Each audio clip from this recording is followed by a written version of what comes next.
People believe that when they found happiness, that it should stay forever. And the reality is, happiness is one of those ebb and flows. That happiness today will look differently than happiness did 3 years ago. Happiness 3 years from now will look different than the way happiness looks for you today. Happiness is something that expands and contracts. Happiness is something that you bring into a room, not what you search for a room to give to you. What I love about happiness is that it's something that you can carry with you. It's like a light.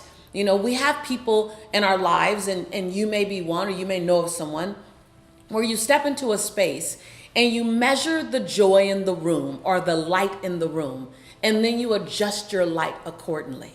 Happiness is sort of like that light. Then there are others, like I've learned to be, where you step into a room, and when you step into a room, you actually bring the light in the room. Not that the room wasn't bright before you came, but you carry your own palette, you carry your own storage of happiness, meaning your temperament of joy is set and decided before you interact or engage with anyone. I'd love to share with you some of the tools that I've used to find my happiness. That's one journey. To keep my happiness, that's another journey.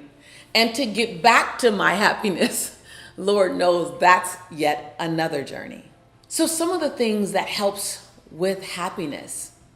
Number one, it's understanding the myth about happiness. Someone else cannot make you happy solely and exclusively. They can add to your joy, but it's no one else's responsibility to make you happy than yours. When I realized that in a parent-child relationship, my parents weren't responsible for my happiness. When I realized in a romantic relationship, my partner wasn't responsible for my happiness, that I, Lisa Nichols, I'm responsible for my happiness. And everyone around me, they add to it. In some cases, they might challenge it. But ultimately, happiness, my happiness, your happiness is your responsibility. So when you look at the journey to happiness or the journey back to happiness, is there accountability? Meaning, is there someone in your life holding you responsible for the person that you say you want to be? Is there someone in your life holding you as the woman, responsible for the woman you wish to become, for the man you wish to show up as? Accountability is powerful in the space of happiness, because then you always have someone reminding you of your declaration to yourself, and then to the people who come across your path. Second is authenticity. Oh, when I realized how much authenticity and living in my truth had to do with my happiness, and I mean the happiness that's in the dark of the night when no one's looking, not that happiness in the middle of the day that, yeah, I'm happy. You know, that happy that looks more like this. Yeah, I'm happy. How about you? Whereas people are saying they're happy, but on the inside, it's like you're a ticking bomb. It's like you're holding your breath. It's like the smile on your face is for everyone else, and it's not for you. It's that happy that says, I don't trust you to be able to handle my truth, that in this moment, I'm not as happy as I normally am. It's that authenticity that leads to you being able to say what you need to say and do what you need to do to be the man, the woman you've always known yourself to be. It's in not dimming your light because you're worried that someone can't handle your light. It's in showing up and standing as tall as you would stand if no one were looking, standing on your tippy toes, allowing your greatness to enter the room. It's speaking life into the person you're becoming. It's also owning your shadow, owning that dark part of you that you look back at and say, I sure wish you weren't there, but since you're there, I'm going to deal with you authentically. Happiness lives inside of authenticity. And the third is, can you be honest with those around you? It lives in the same space as authenticity, but the honesty I'm speaking of is the willingness to share with people who they need you to share with them. It's the willingness to tell people who you see. It's the willingness to hold others to their greatness. It's the willingness to remind others when they're not playing as tall, as big as they can, and as they want to be remembered as honesty. It's drawing a healthy line in the sand. It's recognizing that if someone keeps crossing your line, it might not be because they're rude or disrespectful. It may be because your line isn't deep enough. It's not bold enough. And can you be honest enough to say, hold on, I've trained you to believe that I can handle everything and that I don't need acknowledgement and that I don't need to hear the word thank you, but hold on, I'm learning something from my coach. I really do need to hear thank you.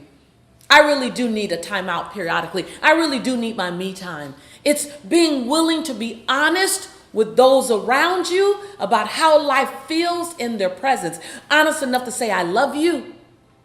I need you. I apologize. I got caught up in my ego. Or ladies, I got caught up in my she-go. That kind of honesty, the kind of honesty that tells your ego, you are being evicted today.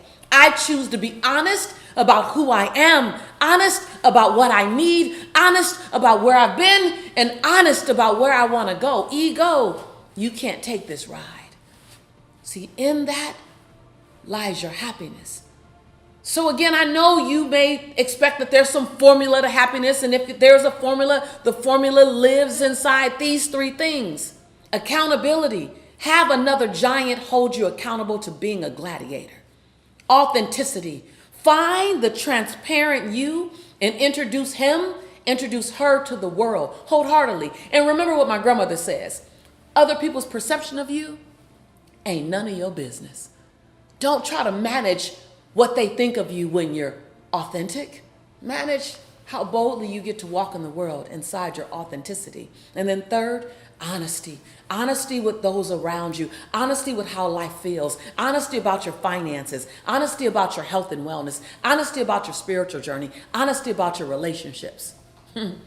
When you do those things, I promise you, it'll feel like someone just sprinkled an extra dose of happiness across your life. Now, remember, this show is not just a monologue. Oh no, my friend. This show right here, the other shows, maybe they just want you to listen. But in this show, it's a dialogue. I would love to hear from you. What did I shake up in you today? What was a big aha that came up in this episode? In what areas do you realize, hold on, I need to own my happiness more. I need to own my happiness in my career more. Own my happiness in my relationship more. Oh, wait a minute. I get to be more authentic right there. I get to be more honest right there. Where? What popped up for you? What was a BOL? Do BOL and then tell me what it is. Breakthrough out loud for those of you who are just joining me. Or do a Yana. You are not alone when someone else posts. Leave a comment below. And be sure to subscribe if you haven't already done so. If you haven't subscribed yet, what are you waiting on? This is our fam. You're a part of the family. And look out for more amazing content in the future. After all, this is your home. And we are your tribe, and I am your sister in prosperity and in possibility. And every single time that I say I believe in you and I love you, it's because I do. I'll see you real soon.